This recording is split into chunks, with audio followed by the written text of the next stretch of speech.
ఆంధ్ర రాష్ట్రానికి అఖిల భారత సర్వీసెస్ నుంచి ఆఫీసర్స్ కావాలని చీఫ్ మినిస్టర్ కేంద్ర ప్రభుత్వానికి లేఖ రాసినట్టుగా న్యూస్ పేపర్స్ లో వచ్చింది. ముఖ్యంగా ఐఏఎస్ ఆఫీసర్స్ 239 కావాలి, 191 మంది ఉన్నారు అంటూ ఒక 10 మంది ఆఫీసర్స్ డెప్యుటేషన్ మీదైనా పంపించండి, 4 ఐఏఎస్ 4 ఐపీఎస్ మరియు ఇతర సర్వీసెస్ నుంచి అని చెప్పి లేఖ రాయటం జరిగింది. మరి ఈ సందర్భంలో మన రాష్ట్రంలో ఉన్నటువంటి అధికారుల యొక్క సేవలు పూర్తి స్థాయిలో వినియోగించుకుంటూ కొత్తగా అధికారులు కావాలని అడుగుతున్నారా, లేక ఒక వివక్ష పూరితమైనటువంటి ధోరణి ఈ తెలుగుదేశం నాయకత్వంలో నిర్వహించబడుతున్న ప్రభుత్వం చూపిస్తుందా అన్నది ప్రజలందరూ కూడా ఒక్కసారి విశ్లేషించాల్సిన సమయం ఆసన్నమైంది. ఎందుకంటే 20 మంది 7 మంది ఐఏఎస్ ఆఫీసర్స్, 11 మంది ఐపీఎస్ ఆఫీసర్స్, 2 ఐఎఫ్ఎస్ ఆఫీసర్స్ ని గత 8 నెలలుగా జూన్ 2024 నుంచి దఫాలుగా వారందరినీ కూడా వెయిటింగ్ లో పెట్టి ఎంతో సర్వీస్ ఉన్న వారిని, అనుభవం ఉన్నటువంటి వారిని, నాలెడ్జ్ ఉన్నటువంటి వారిని, గతంలో ఎఫిషియెంట్ ఆఫీసర్స్ గా ఈ ప్రభుత్వమే గుర్తించిన వారిని పక్కన పెట్టి కొత్తగా 10 మంది కావాలి, డెప్యుటేషన్ మీదైనా పంపించండి అని కేంద్రాన్ని అడుగుతున్నదంటే ఏమిటి దీనిలో ఉన్నటువంటి రహస్యం? దీని వెనక ఉన్నటువంటి ఆలోచన ఒక్కసారి ప్రజలందరూ కూడా గమనించాల్సిన అవసరం ఉందని లిబరేషన్ కాంగ్రెస్ పార్టీ ఈ అంశాన్ని ప్రజల ముందుకు తీసుకొస్తూ ఉంది. ముఖ్యంగా తెలుగుదేశం అనేటువంటి ఒక ప్రాంతీయ పార్టీ మన ఆంధ్రప్రదేశ్ లో అధికారంలోకి వచ్చిన తర్వాత ఒక కొత్త సంస్కృతి అనేటువంటిది కనిపిస్తూ ఉంది. గతంలో నేషనల్ పార్టీస్ అధికారంలో ఉన్నప్పుడు, కాంగ్రెస్ లాంటి జాతీయ పార్టీలు అధికారంలో ఉన్నప్పుడు ఏదో అక్కడక్కడ నచ్చినటువంటి ఆఫీసర్సో లేకపోతే బాగా పనిచేసే వారికో కొంత ఫేవరెటిజం చూపించడం అనేటువంటిది చూసేవారం. కానీ ఉన్న వ్యవస్థను ముక్కలుగా విభజించడం అనేటువంటిది, వర్గాలుగా విభజించడం అనేటువంటిది ఈ ప్రాంతీయ పార్టీ అధికారంలోకి వచ్చిన తర్వాతే ఈ రాష్ట్రంలో కొత్త సంస్కృతి మనకు కనిపిస్తూ ఉంది. అది ఒకవైపు రాజకీయ కక్షలు అనేటువంటివి విచ్చలవిడిగా పెరుగుతున్నటువంటి సమయం. ఒక ప్రాంతీయ పార్టీ తర్వాత వైసీపీ అని ఇంకొక ప్రాంతీయ పార్టీ రావడం, ఈ రీజనల్ పార్టీస్ వచ్చిన తర్వాత చాలా రాజకీయ కక్షలు, వెంజెన్స్ అనేటువంటిది పెరిగిపోయి వారి మీద వీరి మీద వారు వాళ్ళ యొక్క కక్ష సాధింపు చర్యలు చేయడం అనేటువంటిది కొద్ది కాలంగా రాష్ట్రంలో చూస్తూ ఉన్నాం. మరి ఈ కక్ష సాధింపు అనేటువంటిది కేవలం రాజకీయ పక్షాలకే పరిమితమైతే అదొక రకమైనటువంటి విధానం. కానీ అది అధికార యంత్రాంగంలో కూడా చొచ్చుకొని వచ్చింది. ఉన్న అధికారులను, ఆ యంత్రాంగాన్ని 2-3 ముక్కలుగా విభజించడం అనేటువంటిది ఈరోజు మనం చూస్తూ ఉన్నాం. తెలుగుదేశం ప్రభుత్వం వచ్చింది అని అంటే కమ్మ రాజ్యం వచ్చిందని, వైసీపీ వచ్చిందంటే రెడ్ల రాజ్యం వచ్చిందనేటువంటిది ప్రజలు అనుకునే విధంగా వీళ్ళ చర్యలు కనిపిస్తూ ఉన్నాయి. 14-19లో తెలుగుదేశం ప్రభుత్వం ఉన్నప్పుడు 100 మంది ప్రపంచవ్యాప్తంగా ఉన్నటువంటి కమ్మవారిని తీసుకుని వచ్చి అనేక పదవుల్లో డెప్యూటీ చైర్మన్ దగ్గర నుంచి అడ్వైజర్స్ అని రకరకాలుగా, ఇన్ఫర్మేషన్ టెక్నాలజీ అని రకరకాల పేర్లతో రకరకాల పదవుల్ని ఇంచుమించు నెలకు 5 లక్షల రూపాయలు వారికి దొరికే విధంగా రకరకాల హంగు ఆర్భాటాలు పెట్టి 100 మందికి పైగా ఆ సమయంలో కమ్మ కమ్యూనిటీకి చెందినటువంటి వారిని తీసుకురావడం, అప్పుడున్నటువంటి అపోజిషన్ ఉన్నటువంటి వైసీపీ దాన్ని పదే విమర్శించడం మనందరం కూడా చూసాం. ఆ విధంగా విమర్శించిన వైఎస్ఆర్సీపీ వారి అధికారంలోకి వచ్చాక తెలుగుదేశాన్ని మించి అనేక మంది రెడ్డి ఆఫీసర్స్ని కానీ, అడ్వైజర్స్ అని కానీ, రకరకాల పదవుల్లో, పబ్లిక్ అఫైర్స్ అని అనేక పదవుల్లో పెట్టడం చూసాం.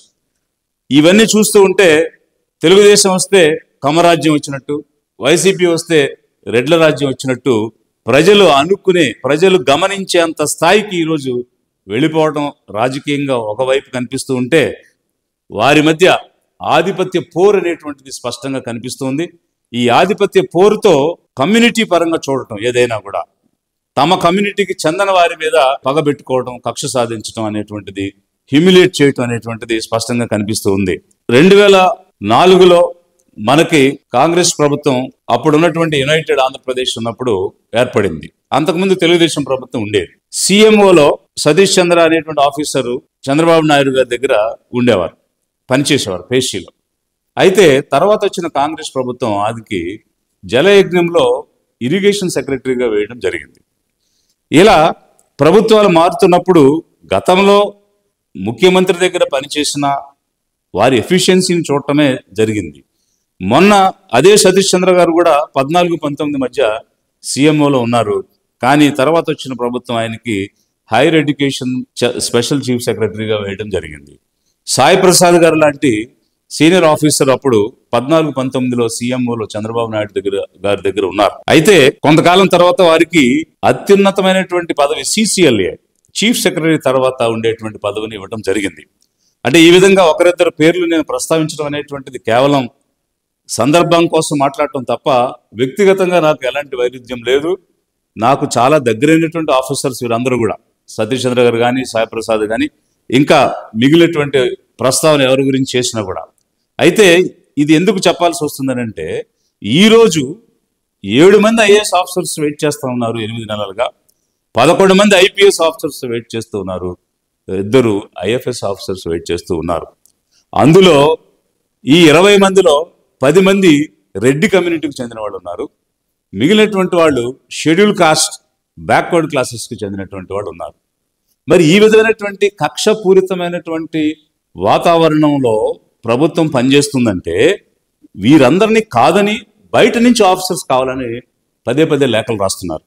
మరి ఉత్తరప్రదేశ్లో పనిచేస్తున్నటువంటి రాజమౌళి కమ్మ కమ్యూనిటీకి చెందిన వ్యక్తిని తెచ్చుకుని సీఎం గారు ఆయన పేషీలో పెట్టుకున్నారు. పంచాయతీరాజ్ మంత్రిగా ఉన్నటువంటి పవన్ కళ్యాణ్ గారు కమిషనర్ పంచాయతీరాజ్ కోసం ఈ రాష్ట్రంలో ఉన్న ఏ ఆఫీసర్ని కాదని కేరళలో ఉన్నటువంటి తమకు కావలసిన వ్యక్తిని కృష్ణ తేజ అనేటువంటి ఆఫీసర్ వచ్చే వరకు ఆ పోస్ట్ ఫిల్ చేయకుండా తమకు కావలసిన వ్యక్తిని పోస్ట్ లో నియమించుకోవడం జరిగింది. మరి వెంకయ్య చౌదరి అని ఒక చౌదరిని తీసుకుని వచ్చి తిరుమల తిరుపతి దేవస్థానంలో అడిషనల్ ఈవోగా వేసుకోవడం జరిగింది. ఇలా చెప్పుకుంటూ వెళ్ళాలంటే అనేకమైనటువంటి పేర్లు ఉన్నాయి.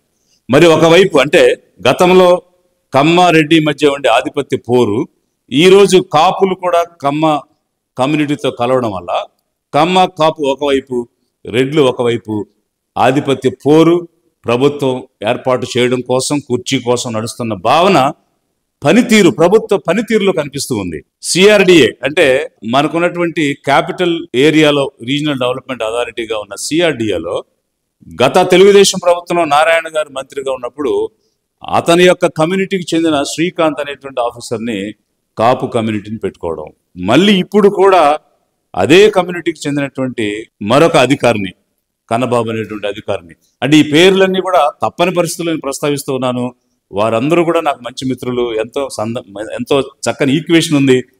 పర్సే అంటే ఆఫీసర్స్ గా దేర్ ఆల్ గుడ్ ఆఫీసర్స్, అందులో ఎలాంటి కామెంట్ లేదు. రాజమౌళి వెరీ సీజన్డ్, మంచి ఎఫిషియెంట్ ఆఫీసర్. సిమిలర్లీ కన్నబాబు కానీ మరొకరు కానీ శ్రీకాంత్ కానీ వాళ్ళందరూ కూడా మేమందరూ కూడా కలిసి పనిచేసినాం. అయితే సందర్భం ఏంటంటే ఇంతమంది ఆఫీసర్స్ ఉన్నప్పుడు ఆ పరిస్థితిలో మీ దగ్గర మీ కమ్యూనిటీకి చెందినటువంటి వాళ్ళకు మాత్రమే ప్రాధాన్యత ఇస్తూ ఇతరుల్ని వేధింపులకు గురి చేయటం, హ్యూమిలేట్ చేయటం అనేటువంటిది ఏ విధంగా సమంజసం? ఇది ఒక గుడ్ గవర్నెన్స్ అనొచ్చా? ఇది ఒక సామాజిక న్యాయం అనొచ్చా? ఈ రకంగా ఉన్న officers Srilakshmi special chief secretary క్యాడర్లో ఉన్నారు, సునీల్ కుమార్ DGP క్యాడర్లో ఉన్నారు, ముత్యాల రాజ్, మురళీధర్ రెడ్డి, రఘురామ్ రెడ్డి, జాషువా, విజయరావు, ఈ విధంగా ఆఫీసర్స్ అందరూ వెయిట్ చేస్తూ ఉన్నారు. ఒక్కొక్కరి జీతం ఎంత? చీఫ్ సెక్రటరీ క్యాడర్లో ఉన్న వాళ్ళకి 4.5 లక్షలు ఒక నెలకు వేసుకుంటే సంవత్సరానికి ఇంచుమించు 50 లక్షల పైనే వచ్చేటువంటి పరిస్థితి ఉంది. 20 మంది ఆఫీసర్స్, జూనియర్స్, సీనియర్స్ యావరేజ్గా 3 లక్షలు నెలకు వేసుకున్నా కూడా 60 లక్షల రూపాయలు నెలకి కూర్చోబెట్టి వారికి జీతం ఇస్తున్నారు. గత 8 నెలలుగా అంటే ఇంచుమించు 6 × 4 20 మంది 4,80,00,000 అంటే ఇంచుమించు 5 కోట్ల రూపాయలు ప్రతి ఈ 8 నెలల్లో వారికి కూర్చోబెట్టి జీతం ఇస్తున్న పరిస్థితి ఉంది. ఈ 5 కోట్లు ఎవరు తినట్టు? వాళ్ళతో పని చేయించుకోవడం లేదు, బయట నుంచి ఆఫీసర్స్ కావాలని అంటున్నారు.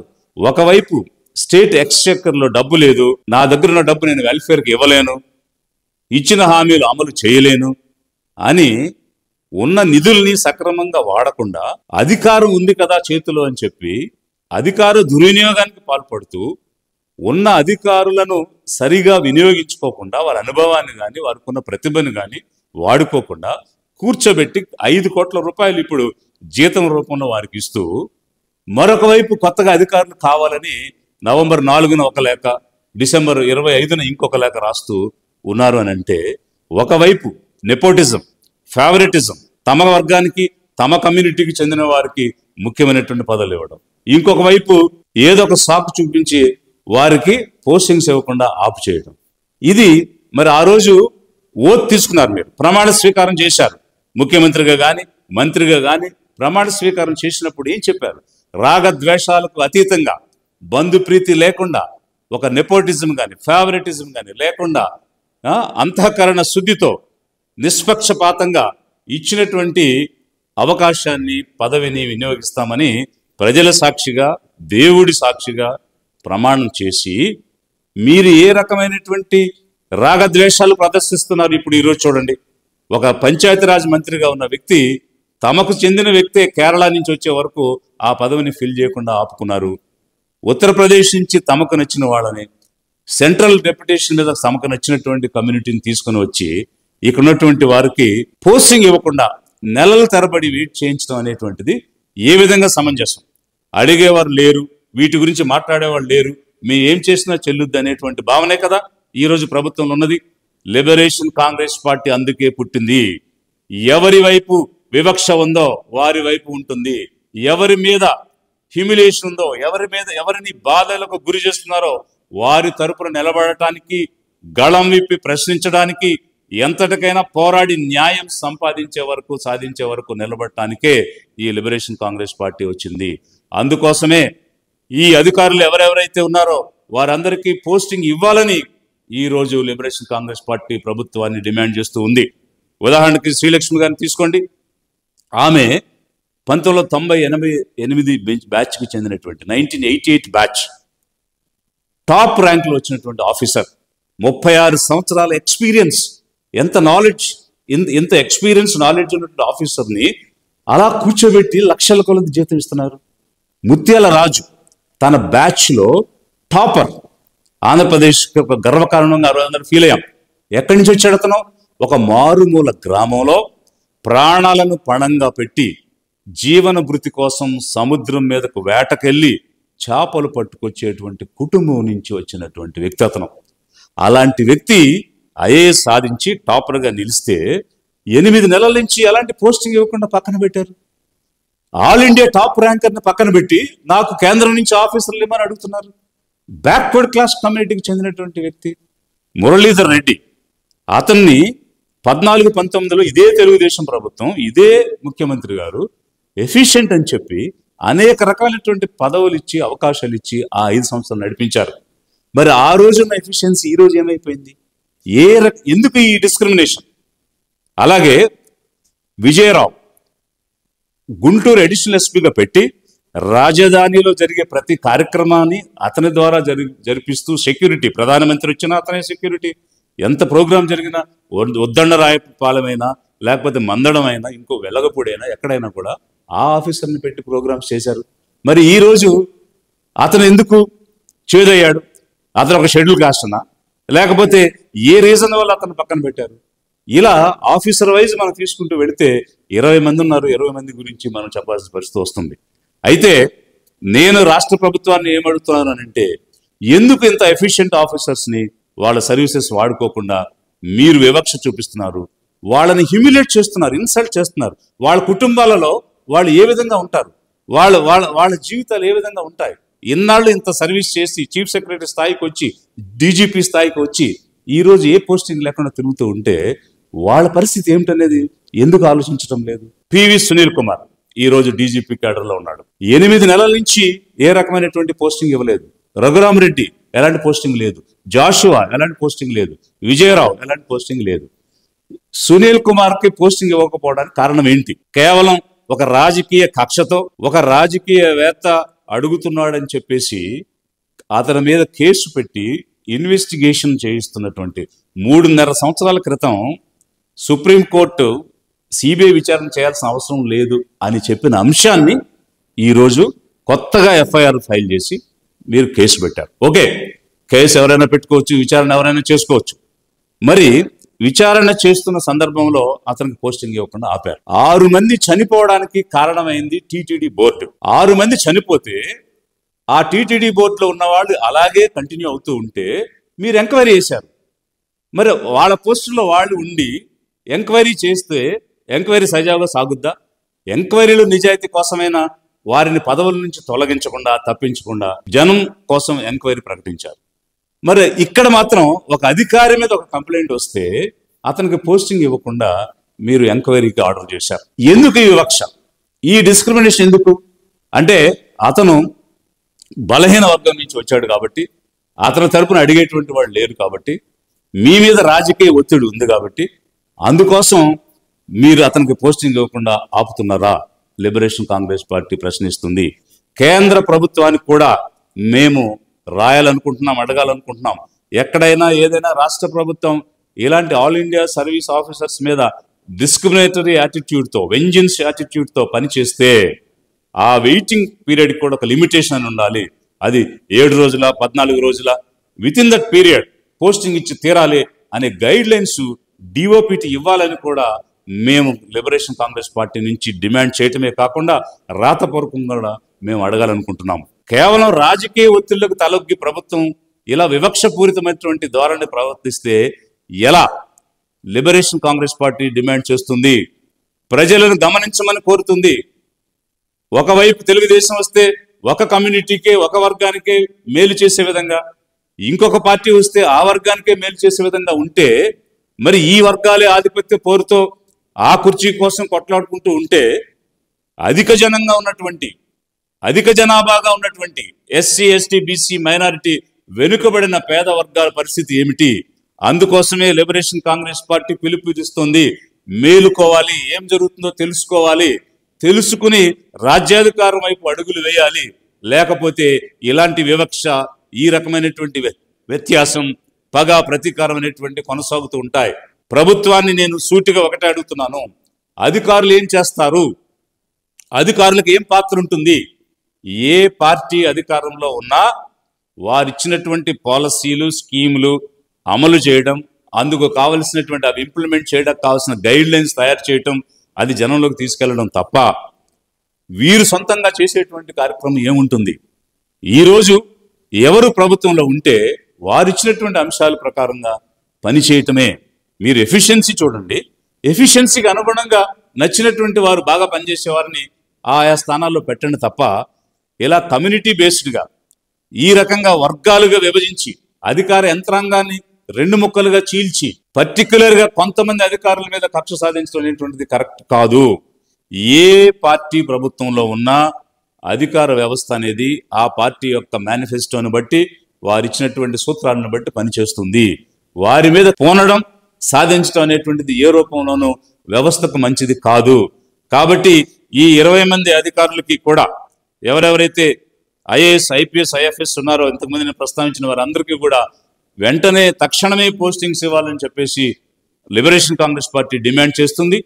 కేవలం ఐఏఎస్, ఐపీఎస్, ఐఎఫ్ఎస్ లాంటి ఆల్ ఇండియా సర్వీస్ ఆఫీసర్స్ కోసమే కాదు, వ్యవస్థలో ఉన్న ఏ అధికారులకు సమస్యలు వచ్చినా, ఏ ఉద్యోగికి సమస్య వచ్చినా లిబరేషన్ కాంగ్రెస్ పార్టీ వారికి వెన్నుదన్నుగా ఉంటుంది.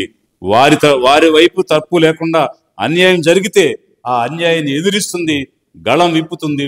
ఎంతవరకైనా కూడా ఈ పోరాటాన్ని ప్రజల ముందుకు తీసుకుని వెళ్ళి విజయం, న్యాయం సాధించే వరకు నిలబడుతుందని చెప్పి ప్రజలకు తెలియజేస్తున్నాను. ముఖ్యంగా వెనుకబడిన వర్గాలు, పేద వర్గాలు ఇవన్నీ గమనించి రాబోయే రోజుల్లో ఒక విచక్షణతో కూడిన నిర్ణయాలు తీసుకోవాలని చెప్పేసి కూడా కోరుతూ ఉన్నాను.